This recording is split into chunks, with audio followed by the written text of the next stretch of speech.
और 10 मतगणना स्थल है। यहाँ पे हमारी जो 5 विधानसभाएं हैं उनके स्ट्रॉन्ग रूम बनाए गए हैं। स्ट्रॉन्ग रूम में हमारे सभी ईवीएम्स को रखा गया था और उससे संबंधित प्रोटोकॉल के साथ में अभी तक वहाँ पे सारी व्यवस्थाएं दुरुस्त की गई हैं। अब चूंकि मतगणना परसों है तो जो हमारा मतगणना स्थल होता है और जो उसके लिए हमारा पूरा व्यवस्थाएं होती हैं वो सारी व्यवस्थाएं भी वहाँ कंप्लीट कर ली गई हैं। इसका इंस्पेक्शन एक लगभग आज से 5 दिन पूर्व मैंने किया था और आज फिर हम एक बार फिर से पुनः इंस्पेक्शन के लिए जाएंगे। आज हमारी सभी विधानसभाओं में सभी आरओ भी अपने अपने काउंटिंग स्थल पर है और आज हमारा उसका ट्रायल रन वहाँ पर चल रहा है। जो मूलभूत बातें हैं उससे बताने के लिए हमने आज आपकी प्रेस कॉन्फ्रेंस बुलाई है। मूल रूप से अभी आपसे जस्ट पहले जितने हमारी पॉलिटिकल पार्टीज हैं सभी लोगों को यहाँ आमंत्रित किया गया था और उनको मतगणना की पूरी औपचारिकताओं के बारे में, व्यवस्थाओं के बारे में ब्रीफ किया गया है और उसी लाइन पे हमने आप लोगों को यहाँ पे आमंत्रित किया है। सबसे पहले तो जितने जो हमारे काउंटिंग एजेंट होंगे उसकी सर पे भरने के लिए हमारे सभी आरओज ऑलरेडी उनसे कोऑर्डिनेट कर रहे हैं।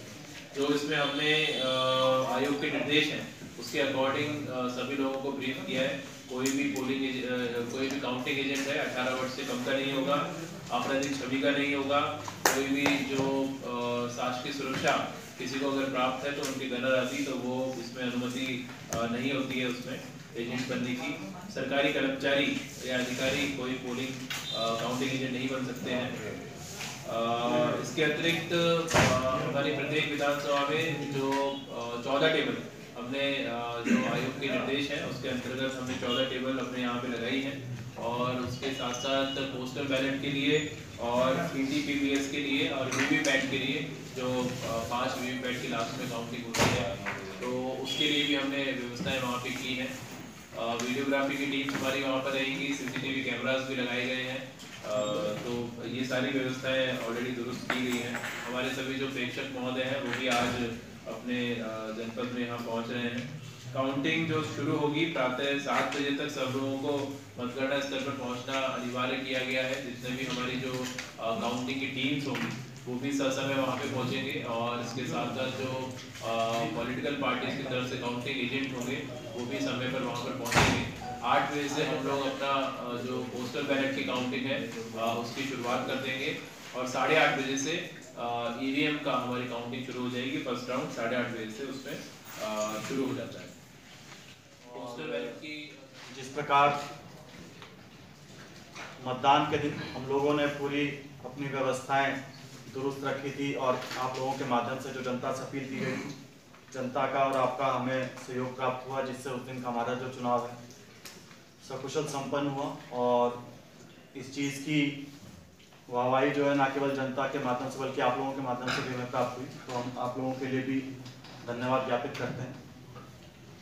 जिस प्रकार मतदान के दिन पहली बार इस तरह ये हुआ था कि पूरे जनपद में कोई भी केंद्र इस प्रकार का नहीं था जहां पर सेंट्रल पैरामिलिट्री फोर्स की नियुक्ति ना हो, उसी प्रकार अब की बार मतगणना के लिए भी पहली बार ऐसा हो रहा है कि मतगणना के लिए हमें सीपीएमएफ पुलिस बल मिल रहा है।